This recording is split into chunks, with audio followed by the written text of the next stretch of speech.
Miss Raisa! Kamusta ka na, Miss Raisa? Yan. Okay. After, sobrang tagal ko na po, ito uli yung another comeback. Yes. So, excited ako na gumawa ulit ng horror. Parang ito yung pang third ko na horror movie na gagawin. So, yun. The last one was the manananggal sa... The last one was the rooftop. Okay. Under Viva. Then, and then, yun yung unang-una kong ginawa, ang manananggal sa Unit 20 TV. Okay. So now, Raisa, you're doing this horror film again. Do you feel any pressure coming back? Sobrang nakaka-pressure. First, si Direk Brad, yung first time ko siyang makakatrabaho din. And yung mga cast din naman, hindi naman basta-basta rin. And first time kong gawin yung ganitong klaseng role na merong new workshop. So, yun, excited ako na napa-pressure. Can you tell us more about your character? My character is Helena. Isa po ko sa mga sa orphanage. I'm a sister. And isa ko sa mga nag-aalaga doon. And meron siyang hidden agenda, but hindi ko pa siya pwede sabihin. Pero ano siya, kanang kamay siya ni Sister Marga, which is Miss Yula Valdez. Sige. Hindi muna natin ikukwento lahat. Okay, to Rafa Sigon Reyna naman. So, what are you looking forward in doing this movie? Well, firstly, I'm really excited to work with Direk Mick. Been a big fan of his work in the past. And also, it's really exciting to be working with Viva and Studio Viva, and especially Evolve, because they're making very interesting genre films. And it's exciting to work with other actors who I've collaborated with before, si Evan and si Raisa, and it's our first time working together. So just really thankful to be able to work and share this experience.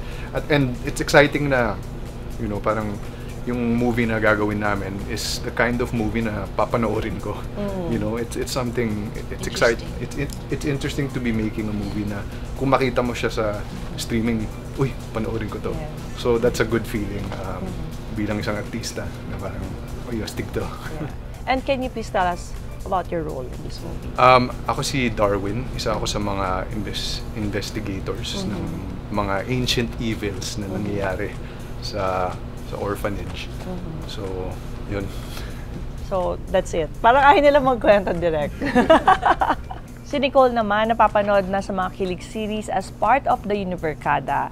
At ngayon nga ay pinag-uusapan din ang pagganap niya sa iconic role ni Basha sa musical adaptation ng One More Chance. How did you prepare naman for the shift to this horror film? So, right now kasi we're still actually doing the show. So yung shift, since we haven't started shooting yet, but same with Heaven, nanonood ako ng mga films that would help me prepare. And I guess maybe baka before the shoot, I have to also internalize and everything. Pero it's a fun, I guess, as an artist to keep jumping into different roles. So yours is kilig, musical, kilig, musical, and horror. Yeah, pero I think my character here, Trining, I play Trining, and she's friendly, I believe so. So, it'll hopefully medyo easy, medyo, hindi ko pa, ewan ko kung pwede ko na ikwento, medyo may back, rin ako, may tinatago din ako. So, but I'm friendly here, pero sister din po ako here. So, you're playing one of the sisters of the orphanage. Okay, so Sky, of course, the youngest. Diba? Hindi ka ba natakot or what was your first reaction nung laman mo you're gonna be part of a horror movie? Good. Good.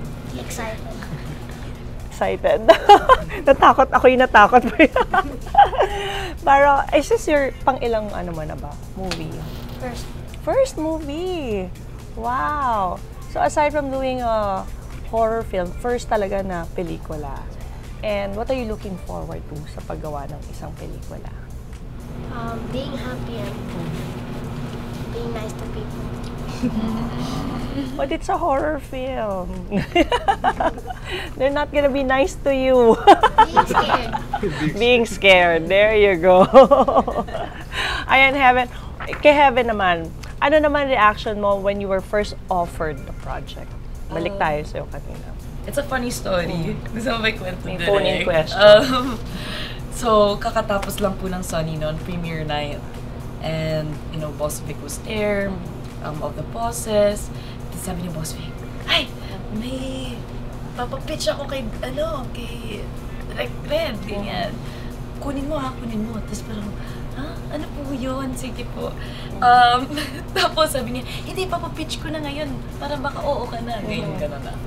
Tapos, during dun sa party, kasi after party po siya. So, buti na lang may dalang laptop si Direct Red. Di ba may dala po siyang laptop? Tapos nagpipitch na siya habang ang daming nangyayari. Sabi ko, of course! Gusto ko. Kasi one, gusto ko makatrabaho si Direct Red. Two, dream ko talagang magkaroon ng horror because I've never had. And kami ng pamilya ko, talagang lagi kaming nanonood ng horror. As in, siguro, yun yung pangpatulog pa namin. Ganong level na siya. And so, I think like for me, it's gonna be a challenge kasi iniisip ko pa lang ngayon, paano kaya ako magugulat? Like, hindi ko alam paano gawin. And so, since nandiyan naman si Direct Red, and of course, yung mga galing ating mga castmates, pili ko magkakatulungan naman and ma-achieve naman po yung goal. So, yes. Nako, mas intense talaga yata yung mga eksena dito. And this one nga is a cult horror film by Direct Mikael Red. Ano sa tingin mo naman, gaano ka-intense ang magiging eksena niyo dito? Super intense. Super intense. Super intense. Especially yung part na ang dami nang nangyayari. Yun lang yung kaya ko sabihin. Pero, of course, it's super different from Nanahimik ang Gabi. And I'm just excited to work on this project.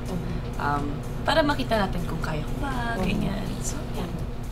And of course, Direct, ano pang dapat abangan ng mga tao sa Lilim? And please invite them to watch for it in cinemas very soon.